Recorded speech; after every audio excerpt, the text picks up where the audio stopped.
Bourbon Barkeep, my name's Curtis, and if you've seen this channel at all, you knew new cigar blend on the market, this guy's going to be hunting for it. We found it. Let's get it poured up and see if I've wasted money again.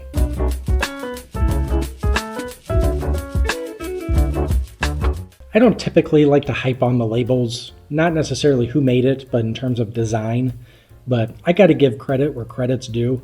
Penelope absolutely crushed this label. If you are a cigar fan, or just intrigued by the bottle, but if you are a cigar fan, this is an elite label. They did the cigar style label. It does have some texture to it. Power to you all at Penelope. Good work.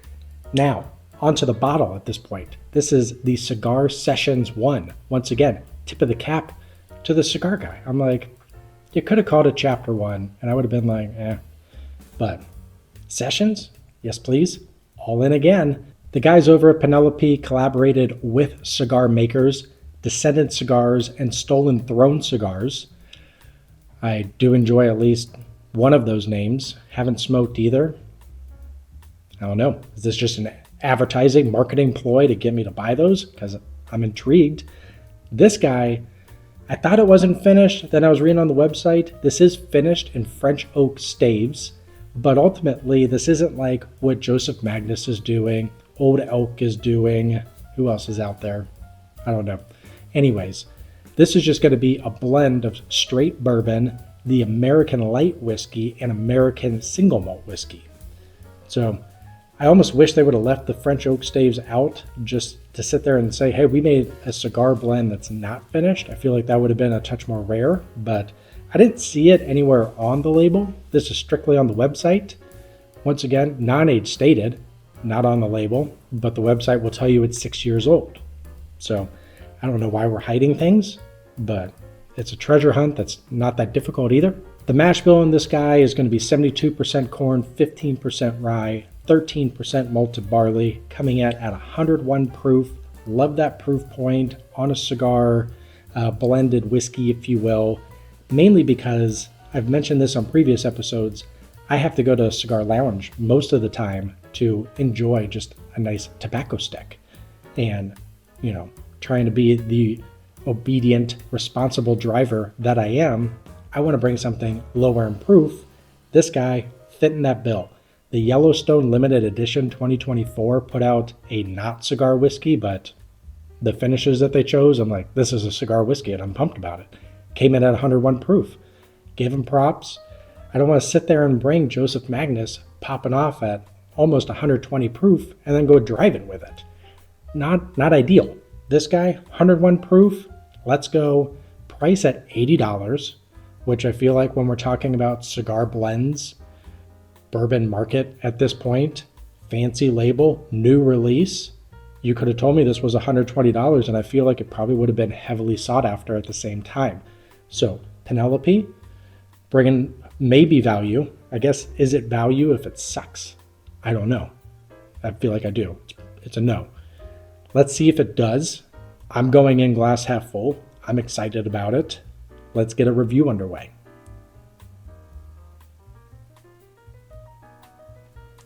Vanilla, there's like a mustiness to it, which it being 6 years, you're like, okay, it's probably not the oak, but it's like maybe like a leather to it, vanilla, orange.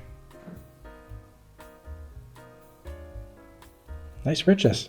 I would go toffee. I feel like there's a rich kind of saltiness to it. Salt, not overpowering, but just a nice rich darkness. As it warms up in the hand, I feel like you're getting a little more candy bar coming out, this nice chocolate. That saltiness is kind of throwing me to where I'm like, is it like cashew? It's like a mild nuttiness to it. But yeah, I would say like you have this chocolate, this nice candy bar, this nice vanilla, and toffee. Yeah, that's where I was going. Ooh. Let's get this on the palate, see what comes out. That also helps the nose, if you didn't know that as well. So we'll kind of go snip, snap, and see what happens. On the palate though, it's not bad. Not bad. It's leaving the tongue kind of quick. Decent finish at 101. Could just be sip one, to be fair. But there is a kind of a syrupiness. Definitely that toffee changed into a caramel, sweeter, vanilla cream, little graham cracker in there. Decent amount of fruit coming out now.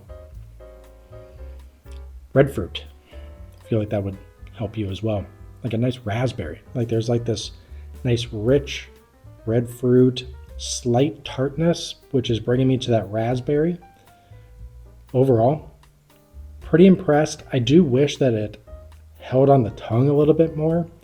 That was the one piece to where at 101, you're like, can it have the mouthfeel that I feel like cigars lovers, that felt weird to say like that, cigar lovers would want.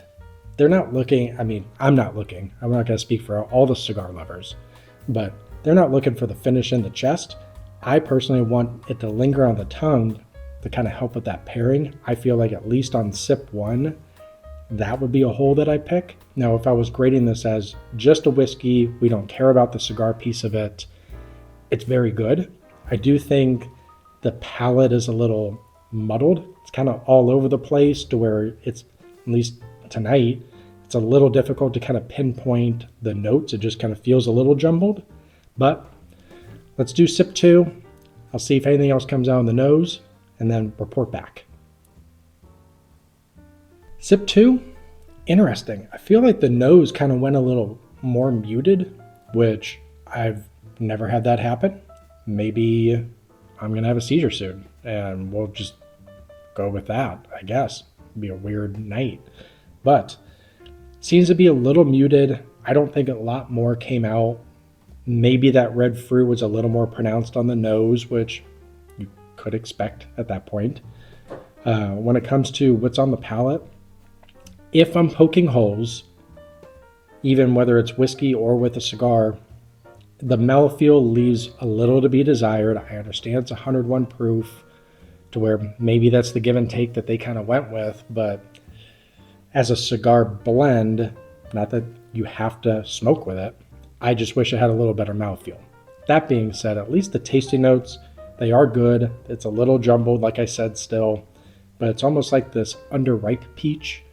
Like it's not a juicy peach, it's a held back peach. And you were like, that needed like 10 more days, maybe 12. That red fruit continues, nice chocolate on the back end, so I can see how this can pair with a cigar in terms of the tasting notes, but ultimately it leaves a little to be desired on the mouthfeel piece of it. Finish is good. It lets you know that you're drinking a whiskey. That 101 hits just right. I don't think it drinks above or below, but slightly disappointed. Maybe went in with too high of a bar, but ultimately I do think it's really good. I'm happy that it's not $100 because I would feel like I definitely didn't get my money's worth. At $80, I'm fine with it. I would, if I finished it, I would buy it again. I'll be intrigued what Cigar Session 2 and 3 kind of start to take like. Do they dabble with some finishes or do they just kind of keep blending? Very curious. Now, questions that we can answer are, where does this stack up on Whiskey of the Year rankings? So we have our categories. We have our senses category. That is just purely what is in the glass. We don't take age, price, nothing. Just experience and how does she make you feel inside. Sometimes there's abuse. And sometimes you're like, found my soulmate. Thank you. So what category does this actually fit into? I feel like it's firmly in the good stuff. I do think it's really good. I think that they did a great job. Maybe I went in too high of a bar, but ultimately it is really good. So we're just going to go 78.